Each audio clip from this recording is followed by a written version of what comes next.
Ladies and gentlemen, my name is TotalBiscuit. I'm here to ask and answer one simple question. WTF is Train Valley. This is a light strategy game, perhaps what you might call a micromanagement-focused game, by three fellows. Alexey Davydov, Sergey... oh dear, this is going to get really bad, isn't it? Sergey Dvoynikov? Yes, that's it. And Timofey Shargorodskiy. Yes. And just... in case you didn't think that was complicated enough, the name of their publisher is Flasm. Because of course it is. Why wouldn't it be? Right. With this particular release, I went into it expecting something wholly different to what it actually is, and I have a feeling some people might do exactly the same thing. When you think about a train management game, you instantly think about things like Transport Tycoon, you think about Railroad Tycoon and all that sort of thing. This game is not that at all. At all. And whether or not that's a good thing for you is going to be dependent entirely on your personal preference. So it's a good opportunity to have a look at it and explain what it really is. Now, when we dive into the options menu, we see it's a little threadbare in places. The quality slider, as you can see here, doesn't actually let you customize individual stuff. The game doesn't look that great regardless of what quality setting you put it on, but it would be nice to be able to customize individual things here. And there are probably missing settings as a result. Full screen on or off. Now, I've had a problem with this. Maybe this is just an issue on my PC in particular, but the frame rate tanks in full screen mode. I don't know why. Could be a G-Sync related issue. Not sure. Whatever the case, the frame rate for the game is absolutely fine in windowed mode, and this is the kind of game I like to play in windowed mode anyway, but just bear this in mind. You can test this, by the way. Thankfully, there is a demo available for this game on Steam, so you can see whether or not you'd have a similar problem. Fairly important colorblind mode for this particular game. You will realize rapidly how important color is in this title, and not having this would be a very bad idea. Thankfully, they do include it. I can't speak to exactly what kind of colorblind mode it is. There are, of course, multiple types of color deficiency, 3 most common ones, and then some less common ones, but there is a colorblind mode, just bear that in mind. Okay, so controls-wise, invert zoom, you can change your scroll speed, and then you can rebind keys, and you can have a primary and a secondary for each of these. This is not a particularly keyboard-driven game, but the hotkeys do make the game more pleasant to play. It's, for the most part, mouse-driven, so it's nice that you can rebind these, and hotkeys in general are, for the most part, quite convenient, at least in my honest opinion. Okay, that's all there is to see in the options menu. Let's dive right in, shall we? The game has 4 main campaigns. They're all fairly short, and they're all based in different eras of history, loosely based around historical events, and in different countries. The first one right here that you can see is based in Europe, and then this is the American one. This goes all the way through the Gold Rush and the Wild West to modern times, and then you've got a sort of World War II themed one, and you've got a Japanese themed one, which includes things like bullet trains and all sorts of things like that. Each of these has 5 levels, and the 6th one appears to be mostly a sandbox, from what I can tell. At least that's what happened when I tried the previous one. There were actually no objectives available. So let's dive in, shall we, and show you what this is all about. There are 2 things, classic mode and sandbox mode. The only difference between the two is that classic mode has objectives and the levels have an end, whereas sandbox mode, there are no objectives. You can kind of just go as long as you want. All right, let's dive in, shall we? So this one, as you can see, is based a little bit further in future. You can already tell that the graphics are not particularly great. You're going to be playing this game mostly zoomed out, so it doesn't really matter, but that's some ugly, hideous texture work. I wouldn't exactly call this fantastic or fabulous on the preset. So each mission has 3 different objectives. You can actually beat it as long as you beat one of the objectives, as far as I can tell. But if you're a completionist, a lot of the replay value is going to be coming from trying to nail each objective, and some of these get really, really tricky, depending on which level you're on, and can vastly change your overall strategy. Okay, we're going to pause the game immediately because you start losing money if you don't do that. So this is the level, and eventually we're going to have to let the time run a little bit because we actually only have 1 train station right now. So over the course of the level, you're going to have train stations pop up over time, and what you want to do is connect them with train lines, and this is exactly how you do that. You just click the build mode. Now, if you're expecting anything complicated, if you're expecting anything like Railroad Tycoon, Transport Tycoon, building your own stations, facilities, no, that is not what this game is at all. So just get that out of your head immediately. If that's what you're looking at, maybe you switch the video off now, but maybe you hold around for a few minutes because there might be something here that you will enjoy. So I'm going to have to let the timer run a little bit. Okay, there's the second station popping up. There's the third station. Now, they actually randomize which stations come up on each level, so you can develop a strategy, but it may change if you have to restart the level. So there's a bit of replayability there. And it also means that finding the optimal build is a little trickier. So these 3 stations here are going to start spawning trains, and I can start them off pretty much whatever time I like. And I need to connect them with train lines, obviously. So we're going to do that. And the build mode is nice and simple and fairly intuitive. So if I wanted to connect these up here, I could. But this is going to cost me $26,000. That's most of my starting capital, which you can find up to the top left of the screen here. Why is it going to do that? Because demolishing obstacles is extremely costly. However, that may be the best thing in the long term, because otherwise you're most likely going to be spending quite a lot of extra money and maybe have a lot of extraneous track that you don't need. As it stands, I'm going to try and go around here. That's going to cost me $19,000, or, as I said, if I go the optimal, shortest route, it is going to be $26,000. So it's a little bit extra. It might very well be worthwhile, though. The question is, can I then afford to connect the third one? That's a good question, so we're going to try that before we do anything. It's always good to pause the game before this happens, because as the time runs, you'll get taxed annually, and that happens very quickly, and more trains will spawn, and as trains wait in the station, their value starts to decrease, so you do have to watch out for that. Okay, so I think I can afford both of these routes if I wish to do so, although I could save a little... No, I actually can't, because I've got to cut around there, so I'm going to end up demolishing this regardless, so we might as well sort of go the optimal route here. Okay. So I'm using most of my money to connect these up here. And what I also want is a connection here, just in case they want to go there.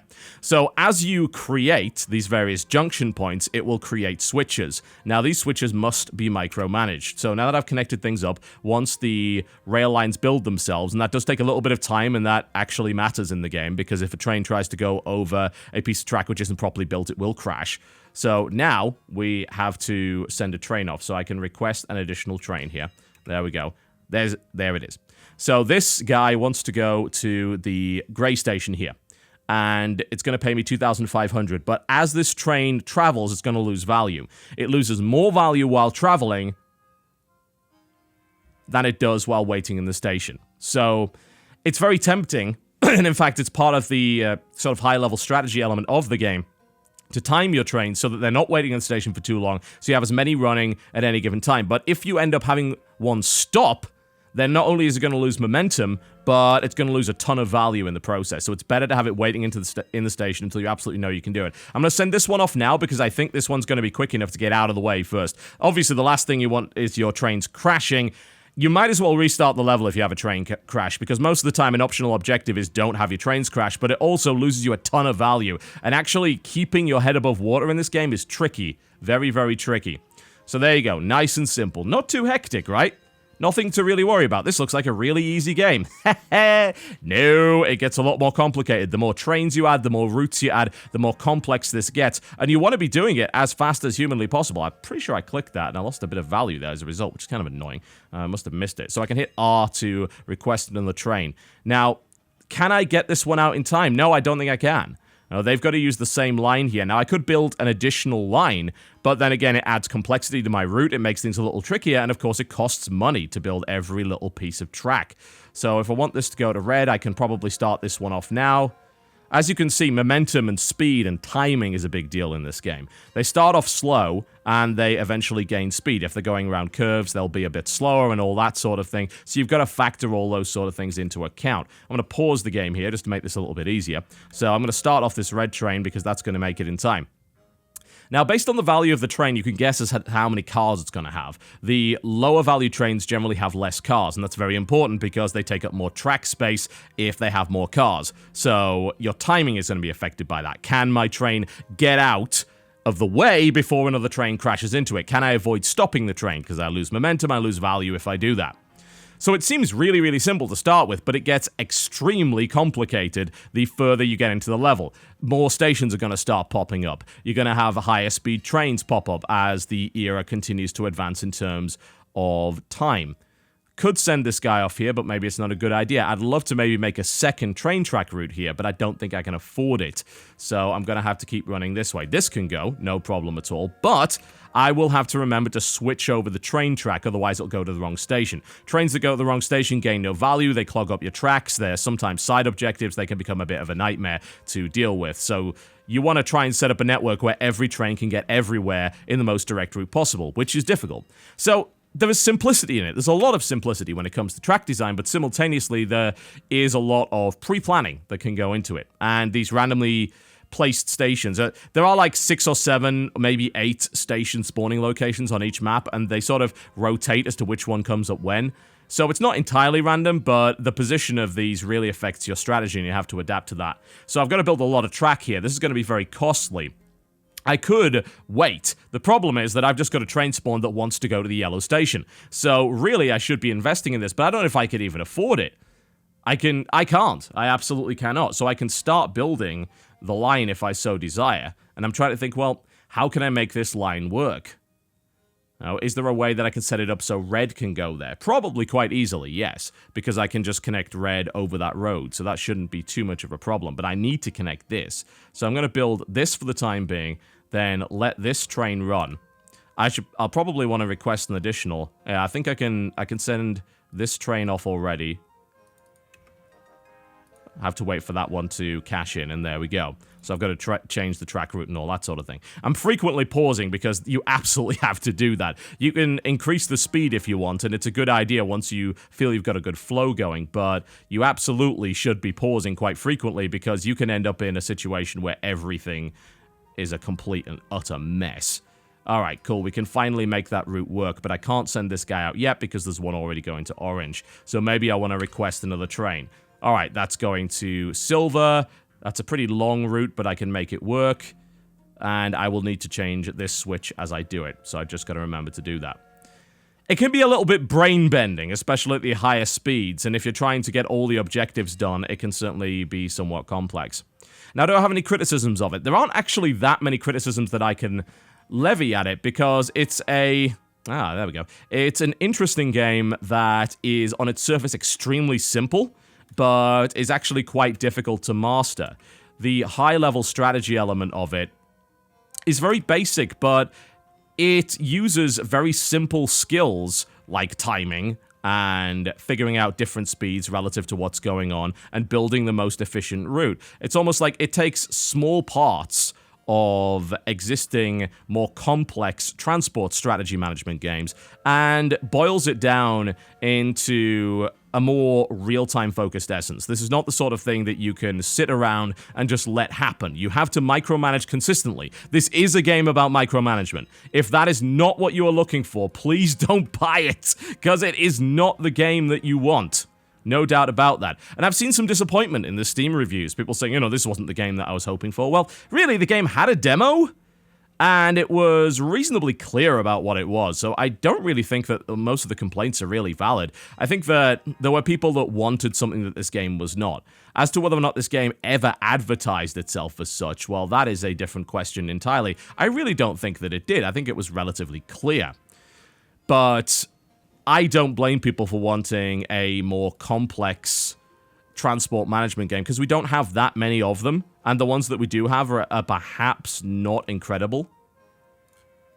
There was a Train Fever, I think, that I tried a while ago that almost got it right, but had a few problems here and there, which was, I think, a little bit disappointing. This is going to yellow, so I almost directed this in the wrong direction, so I want to be careful there. I think I can start this one off, and it can also go to yellow as a follow-up here, but I also have a route now which will not work. I'm going to have to connect this up to here. There's another train station popping up there, so you get the idea, right? You can see exactly why it becomes quite challenging later on. It advertises itself as a sort of light or casual management game, but really, it gets pretty hectic, and I'm going to have to stop this train again, so the value of this train absolutely sucks, which isn't good. This now blocks this route up. They now want to go to blue. I don't have the money to afford the tracks to go there.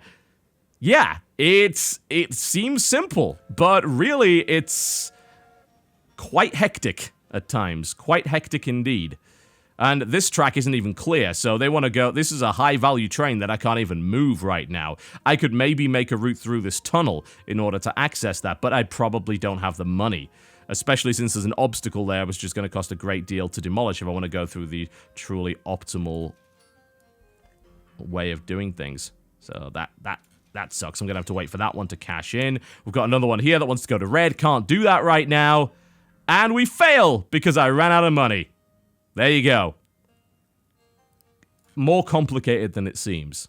Absolutely. I'm going to skip back to one that I've already done here. There we go. We're going to go for this one. And you can see this one is fairly simple. Earn a lot of money, avoid train crashes, don't allow the train to arrive at the wrong station, all that sort of thing. Alright, so we're going to do this one. I actually really appreciate the purity of the design, I think. It's probably the best way to describe it. You know, it does exactly what it says on the tin and nothing more, and honestly does a great job of doing those things. There's not really a lot to criticize. I think the only thing I would like to see is the ability to queue up things like track changes and sending off trains. Because as a train arrives in a station, I sometimes think to myself, damn, I'm wasting time here. It would be nice if I could just click that tiny little icon and get them moving. And say, look, as soon as that train arrives, send the other one out. Because it takes a few seconds once a train gets into a station for it to actually clear the track.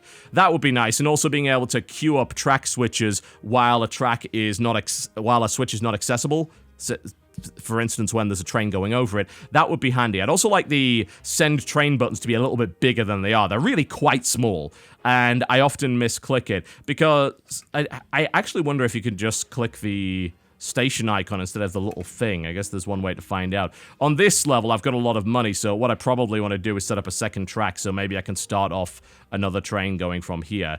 Run that one in parallel there, and I can maybe get more trains running at the same time. So, let's request the train. There we go. What happens if I hit... Ah, cool. So I can actually just hit the station button. So, please ignore that complaint. It turns out there's a way around it that I'd never discovered. So, there you go.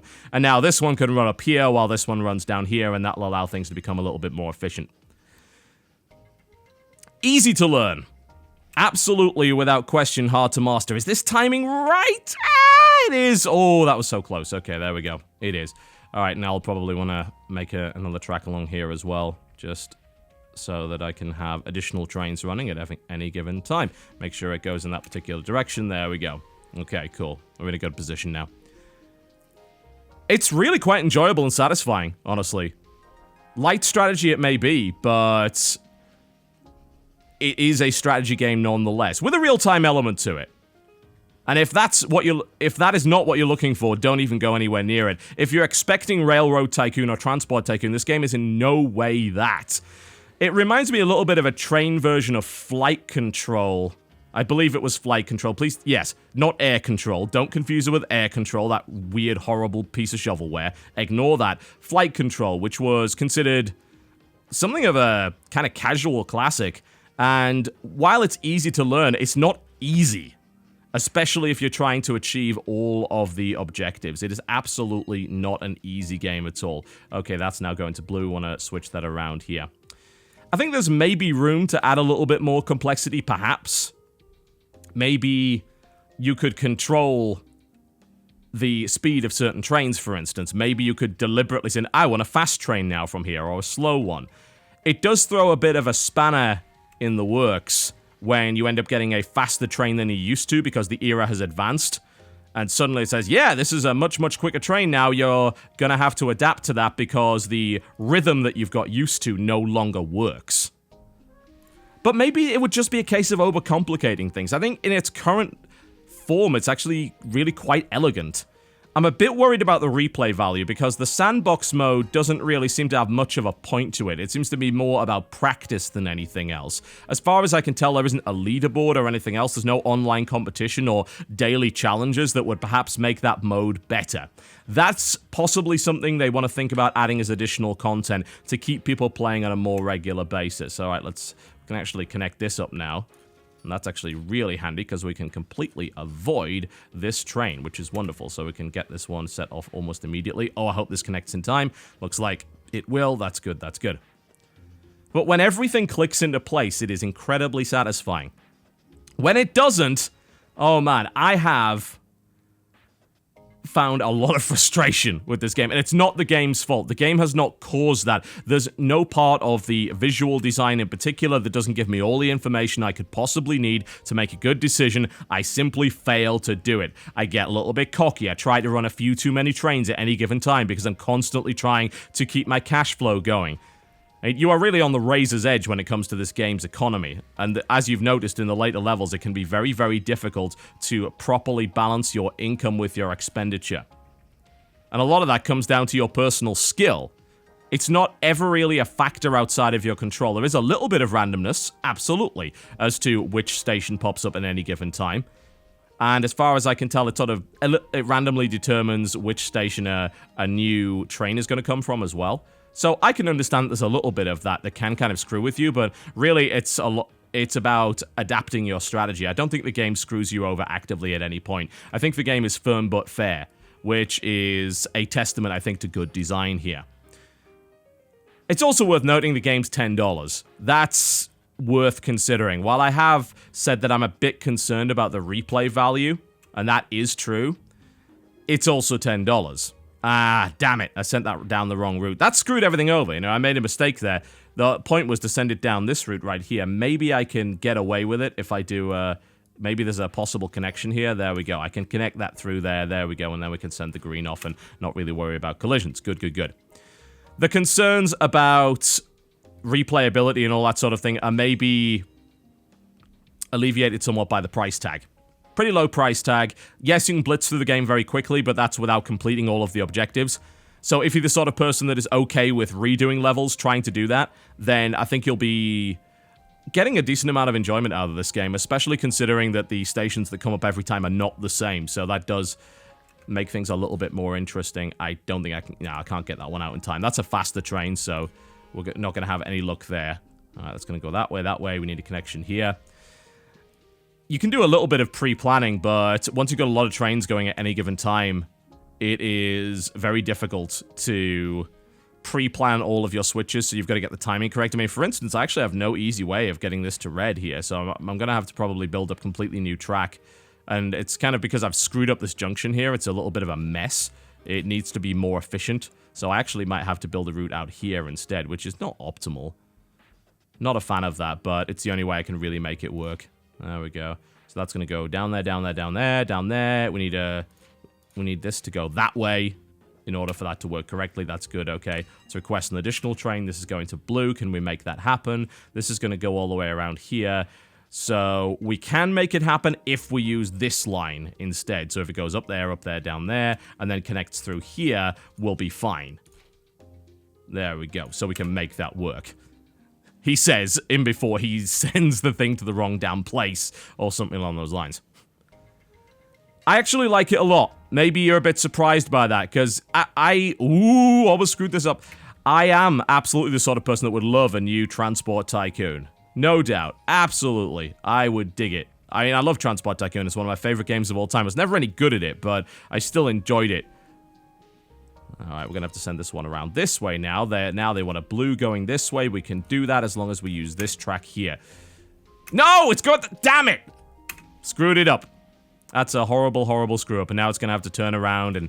I'm probably going to go broke as a result of this. Is that going to crash into that? Probably. Now we're going to have to stop this. Everything's gone wrong. It's so easy for your perfectly laid plans to go to hell in this game, and I think that's actually a benefit. I really do. I think that actually helps the game an awful lot. It really adds a degree of tension that you wouldn't necessarily expect in a game about trains. Yeah, it's... Ah! Oh, no, we're good, we're good. I thought I was going in there. We're good. Slight panic. Slight panic is now over. Do you like optimization? Are you into this idea of real-time track switching and micromanagement? Do you like the notion that if you are good at multitasking and you're able to time things correctly, and we almost screwed that up horribly, then you will reap great rewards and satisfaction? Then, surprisingly enough, Train Valley is probably what you're looking for, and at a good price tag as well with a demo to try. It's not the world's best looker. I'd certainly criticize this looks. It is, it looks like it was from 10 years ago, but ultimately that's not that important, considering. Does that really matter in a game like this? Probably not. You're really going to be zoomed out all the time anyway. There's no efficient way to play it while zooming in. There's no reason to ever zoom in, honestly. So that is Train Valley. Just be aware of what it is. That's perhaps the most important thing. A lot of people are going in not really getting the idea and coming off as if they, it is not a particularly good game. I'd say it is a particularly good game. But you've got to know exactly what you're getting into before you try it out. And there are no doubt people who are way, way better than me. And I think, honestly, this would be really nice to watch an expert player do. It would be poetry in motion, I think. A lot of satisfaction to be had from watching someone really good at it. Which is why you probably shouldn't watch me play it anymore. There you go, folks. Train Valley, available for $10 or your regional equivalent on Steam. My name has been TotalBiscuit. Thank you very much for watching. And I'll see you next time.